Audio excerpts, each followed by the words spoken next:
Grebao sam, klanjao sam se kao niko, lagao sam. 10 godina pa dosta mi je tog.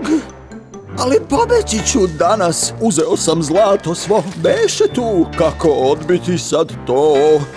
Idem kući kao heroj koji je blago otkrio, boljeg muža za princezu nema tog.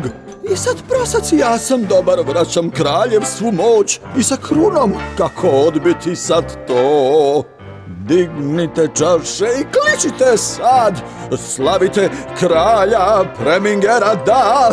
Gospodar svega pod nebom sad sam ja, živeo ja! A kad oženim princezu imat ću sve što želim ja, brodove krzna, 100 palata prekrasnih. Hladna bit će prema meni, ali samo za blago, marim ja, veliko blago, kako odbiti sad to? Upravo, osim jednog malog problema, šefe. Princ, šef, za tebe. U redu, da. Kraljica je odlučila da uda princezu sljedeće nedelje. Šta? Donosi odluke bez mene? Ko ona misli da je, a? Kraljica? Ti, obični, nasmejani idiote! Pa ona jeste kraljica. Ima krunu, skiptar i sedi u velikoj stolici uvek i... Dosta više! Ne! Ne dopuštam!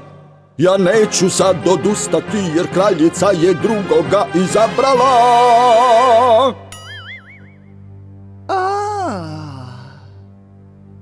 To je privremeni zastoj, to je samo trenutno. Al na sreću uvek nađem izlaz ja. I čim se vratim sada, vidjet će oni ko je gazda. Nikakve svadbe neće biti sigurno. Šta ako nestane princeza, kralj se oprosti sa njom, a ja je nađem, ma glavni bit ću tad. Iz zahvalnosti će onda kraljica ćerku predati meni. Kako odbiti sad to? Da. Kada obavim venčanje, sešću tada ja na tron. Princeza ljubit će mi noge, znam ja to. Jer kraljevstvo i zamak bit će moji, samo moji. A i kruna, kako odbiti sad to? Onda spremite te čaše i šampanja spremite. Sa takvim planom ne možeš izgubiti. I na kraju ja ću biti kralj sa krunom predivnom. Teško je, ali kako odbiti sad to?